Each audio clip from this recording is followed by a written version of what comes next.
Hi, welcome back to Movie Review Mom. Thanks so much for subscribing. I really do appreciate it when you come and you visit and check out my reviews, and especially when you subscribe and like and comment.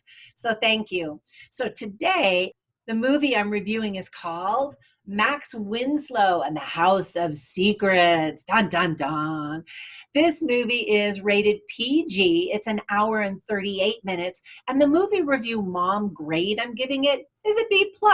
It's pretty cute, but more than anything else, it is family friendly. And that's always refreshing in my book.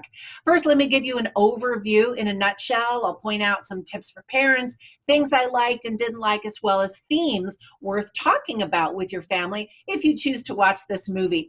This is a family-friendly feature directed by Emmy Award-winning editor Sean Olsen, and it features 5 teenagers who compete to win a mansion by an eccentric billionaire with secrets.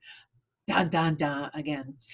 It's a very clean, young adult thriller that feels a little bit like a new generation combination of Willy Wonka and the Chocolate Factory escape room with kind of a sweet Breakfast Club message. So some tips for parents.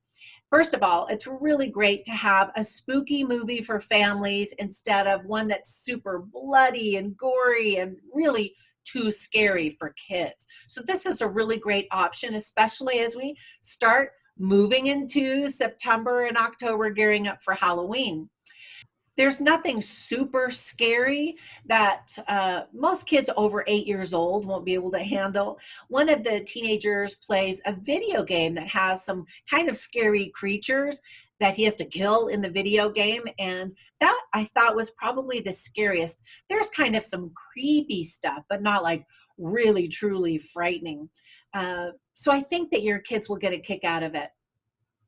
Some themes worth talking about are, first of all, honesty and virtue. And in fact, the billionaire's last name, who owns this mansion, is Virtue, and he has a company called Virtue. And so each of the characters actually has certain virtues and vices, and each of the characters learns certain lessons. And those are all lessons that kids and adults can be reminded of that are important in building our character. Another theme is having the courage to be the real you and not succumbing to pressure, whether it's peer pressure, from your friends or classmates or even your parents, or expectations of society and that kind of thing. A message about how we can all be a little bit better and improve our lives is definitely a good message. And then one of the characters, named Max Winslow, the title of the movie, who's played by Sidney McHale, says, "It doesn't work unless all things work together." So there's also lessons of unity and togetherness and that kind of thing.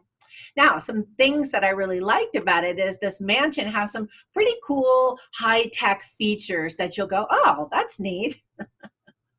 And if you enjoy solving riddles and puzzles like real life escape rooms, I think that you'll get a kick out of some of the challenges that these teenagers have to figure out and face during the course of the movie.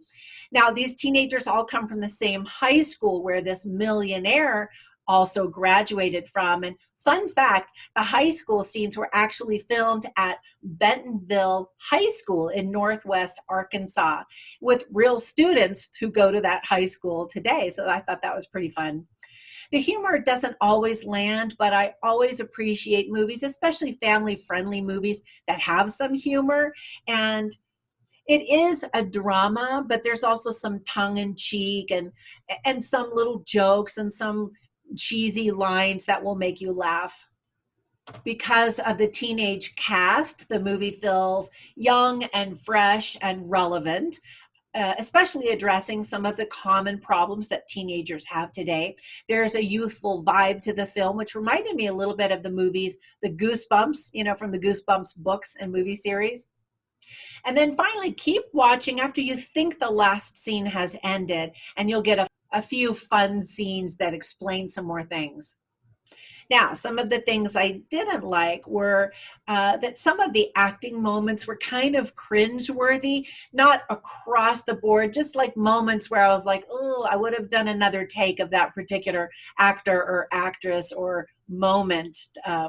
As I mentioned, there's some really lame lines, and the dialogue is a little bit stiff and maybe could have been lightened up, refreshed maybe for a younger audience. The budget must have been fairly low. For example, there's this knight in shining armor. I mean, he's actually, a statue, and he tells the teenagers that he's an artificial life form, but he looked an awful lot like some guy just wearing a costume, the way he moved and walked around. And the other thing that I thought was really strange was that they're in this mansion, which should be this incredible mansion because this billionaire is so wealthy. It was a really nice house, but I wouldn't say it was the most amazing thing I've ever seen.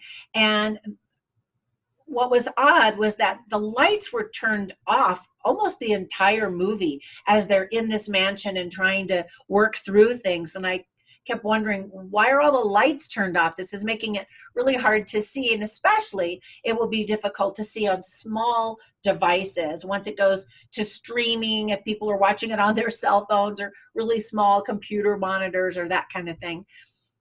Now, some interesting lines are one spoken by Connor Lawson, who's played by Tanner Buchanan, and he says, "I'd rather you hate the real me than love a total lie."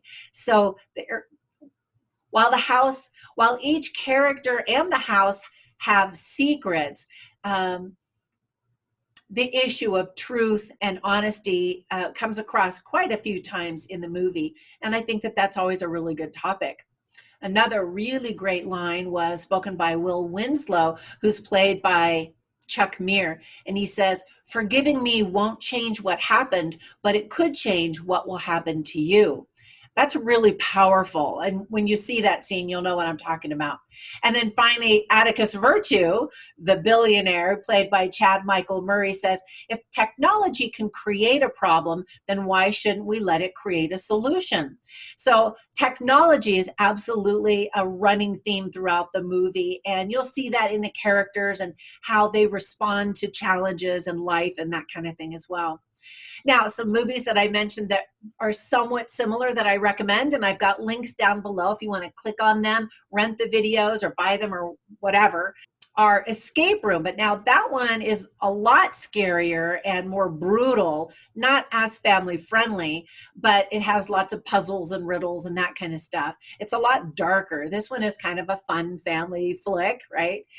Willy Wonka and the Chocolate Factory. I prefer the old Gene Wilder version, that classic. I loved that one, as opposed to the Johnny Depp version where Willy Wonka is just kind of weird. I don't know. Well, he's weird in Gene Wilder's character too, but I just like that version better. Anyway, I hope that you enjoy this movie if you see it. And again, thanks for subscribing and visiting, and bye for now.